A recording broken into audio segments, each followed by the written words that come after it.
picked up the win on opening night. Dwayne Holder picked up the win on round number 2. Then Mark Green went 3 in a row. Last week it was Carl Cormier picking up the win. So we've had 4 different winners here in this division. Does that mean tonight's winner gets to join us in the booth next week? We'll see what happens. That might be a disincentive to win this race. Exactly right. Just saying.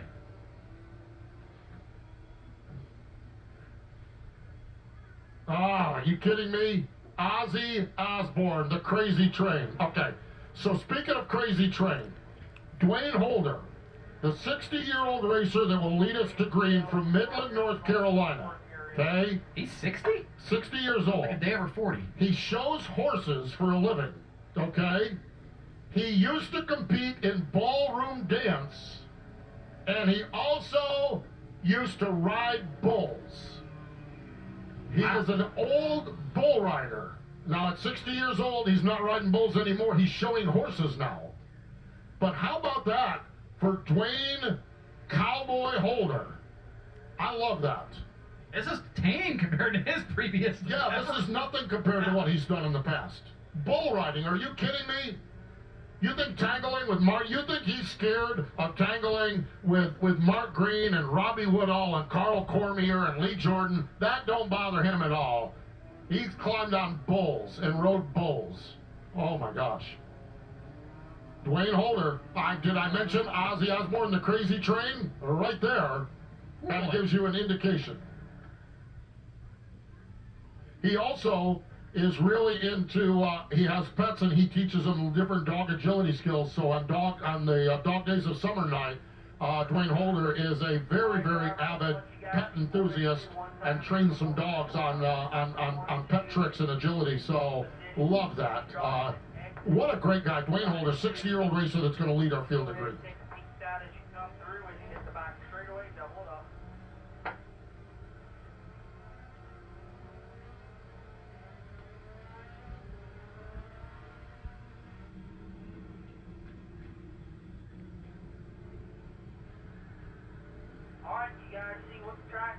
What you got, let's double it up.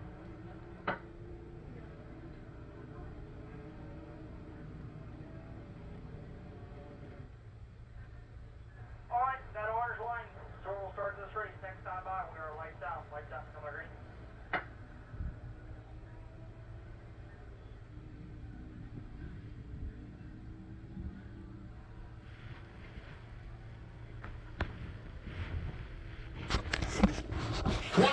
Laps the distance, the Old Armor Beer Company Masters Division. It is time to fire up the Crazy Train. The crazy old man. My gosh, look at this.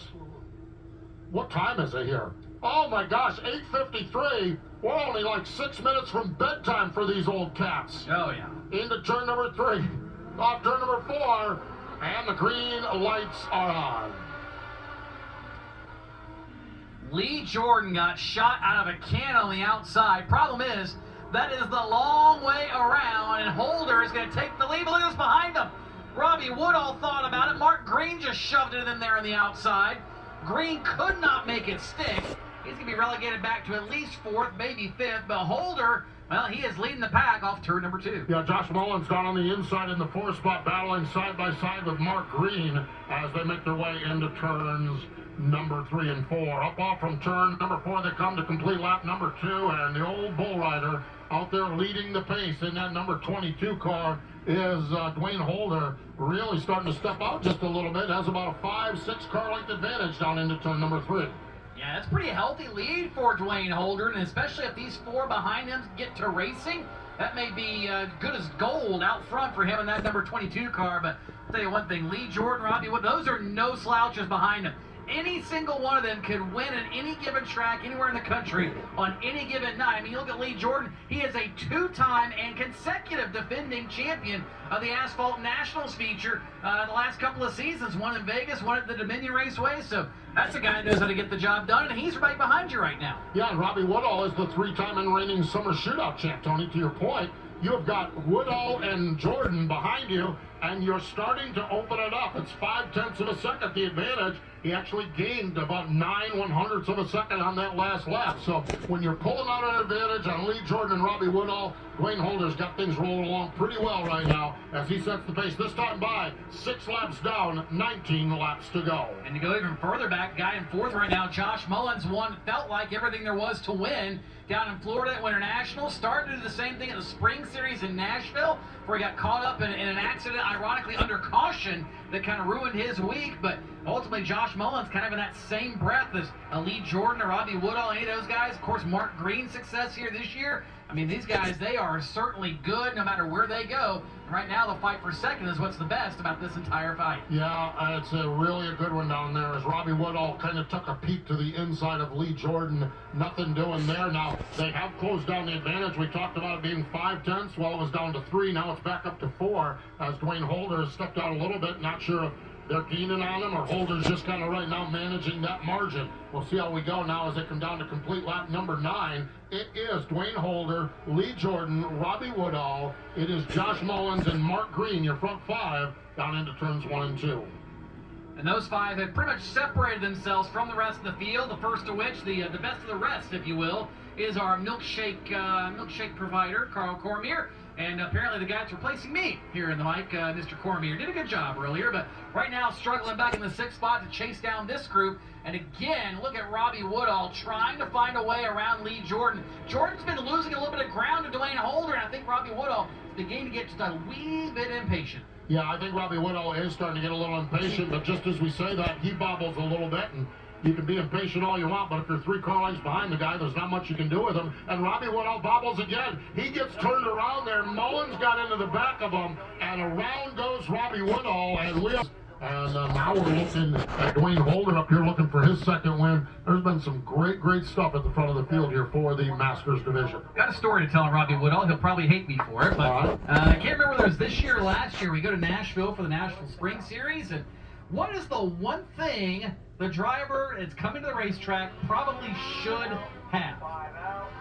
Well, I'm thinking you're probably talking helmet or fire suits. Yeah, Mr. Woodall in his old age forgot his fire suit back home in Georgia. Oh, boy. Did not realize it until he got to the racetrack.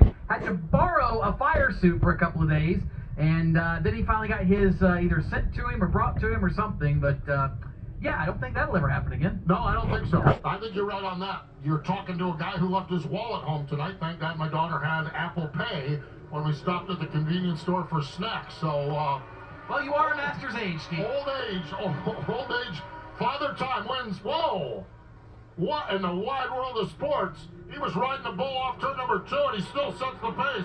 Dwayne Holder, your leader, into turn number 3. I don't know if he had help or if he just overcooked it, but either way, what a save by Dwayne Holder to get that thing back under control. Lee Jordan back to second, and look up there in third, that blue car, Carl Cormier. Put the outside on the choose, but now caution is out for Scott Heinz in turn number 3. Boy, that was interesting. I don't know what happened to Dwayne Holder down there. I looked, and he was about 30 degrees sideways. And usually when you're 30 degrees sideways, there's only one way you're going. 40, 50, 60, and all the way around. Dwayne Holder, again, he's ridden bulls. He's ballroom danced. This is nothing like ballroom dancing or riding bulls. That's a unique combination of yes, it is. Watch this, okay? Right here, look at that car. That is a wreck 98 times out of 100. Not here. What a job of driving. That was impressive. My gosh. Dwayne Holder. Fantastic. Talk about Dwayne, he did pick up the win back on week number 2. He also has 2 third-place finishes, including last Tuesday night. So, oh boy. He's going to have his hands full now. Yeah, you saw the same thing I saw. Mark Green, the Kentucky Motorsports Hall of Famer, former champion here at the Summer Shootout and 3-time winner tonight, has chose the outside lane. Hey, I'm telling you what, I don't think Dwayne Holder needs to be dirt tracking at this time down in turns 1 and 2. Track caution lights are out. Pace car gets out of harm's way. Here's Holder and Green off turn number 4. Gassing him up. Green lights are on. Dwayne Holder sets the pace. This time, a lot smoother down through turns 1 and 2. Well, it's pointing in the right direction. That's half the 5 and a big slide off the second turn. That opens it up for Lee Jordan. Green was on the outside 3 wide and had to crack the throttle, and they're still not done. Holder continues to hold on to the race lead. My, oh my, what a performance by Dwayne Holder as these guys continue to go after it. And now Green trying to hold on to second from Lee Jordan. Yeah, we're at the halfway point of this one now, into the second half of it. Dwayne Holder's setting the pace. Don't look now. Carl Cormier looking to the low side, trying to get to the podium right now. Mark Green slams that door right in his face as they make their way down into turns 1 and 2. It's Dwayne Holder in the top spot. It is in the second spot is Lee Jordan. Mark Green runs in third. Carl Cormier's fourth. And here's Woodall back up to the fifth spot already in that number 72 car. Yeah, Robbie Woodall made very quick time getting around the rest of the cars that were in front of him. And certainly a couple of extra cautions do not hurt and when trying to carve your way back through the field. But things settling out up front, and still Mark Green surprisingly unable to find a way around that LJ Designs car of Lee Jordan, and leads a wee bit off the time right now of Holder, and I think he is starting to maybe hold up these guys behind him, but he's done a very good job of making that car exceptionally wide. Yeah, Lee Jordan doing a nice job. Of course, you're talking about a champion on the national level multiple times of the finals, the nationals, if you will. So he certainly knows what he's doing, and he needs to be flawless, though. He doesn't need to give Mark Green any opportunity to get by, because I agree with you. It looks like Green is faster, although we say that the last lap, it looks like Lee Jordan's starting to step out on Mark Green in that battle for second spot. Yeah, last time by, maybe a half a tenth or so, Jordan was able to pull out, but still Holder has been faster nearly every lap. And again, the announcer's curse, we say that. The difference is 2/10 that time to the benefit of Jordan and Green. So things are a little bit topsy-turvy here. Now we see Carl Cormier. He has got Robbie Woodall all over the back bumper off turn 4. Yeah, he does. And Brandon McKenzie got a run to the high side and lost a lot of ground back there. So this is the battle for 4th and 5th right now, as Carl Cormier in that number 58 car has the 4th spot. Robbie Woodall wants it as they make their way into turn number 4. This thing's starting to get down here. 5 laps to go. 5 to go, and Dwayne Holder continues to set the pace and continues to maintain, this time at 6/10, almost 7/10 of a second. It's funny to watch the lap time, Steve. A lap and a half ago, the top 3 all in the 17.4s. And we joke about their age, but in the next lap, they're all in the 17.8s. Took everything it took out of them to make that next lap. But here comes Mark Green for the second spot around Lee Jordan. Jordan can try the old crossover off turn number 2, but looks like Green may have that spot. Mark Green does a nice job getting that second spot away from Lee Jordan right now, but boy, it's getting down there now. We've got 3 laps to go, and the margin, we talked about 4/10, 5/10, 6/10, 1.6. That battle for the second spot has allowed Dwayne Holder to just check out on this one. Yeah, if he can keep it between the lines and hit his marks, it is all Dwayne Holder's here. Just 2 laps to go. Really the only position under any major contest is this one here, and that is Mark Green trying to fend off Lee Jordan. And Green, he's going to need a lot of help to get back up to that black 22 car. There you see the gap. It's up to 1.8 seconds now as it come down to the white flag. Yeah, indeed. Dwayne Holder saving the best for last here as he's starting to step out on this thing. Here he is up off from turn number 2. Onto the back straightaway one final time. He sets the left side tires right down on the low side of the racetrack. Nearly touches that inside white line. Here he comes off turn number 4 for the second time this season. Dwayne Holder going to pick up the win. Mark Green going to be second. Lee Jordan, Carl Cormier, and Robbie Woodall with a great recovery for a top 5 finish. And there you have it. The Old Armor Beer Company, the Old Armor Brewing, Crazy Old Man, the Masters Division, and the craziest of them all, Cowboy Dwayne Holder, the old bull rider, gets the win here tonight.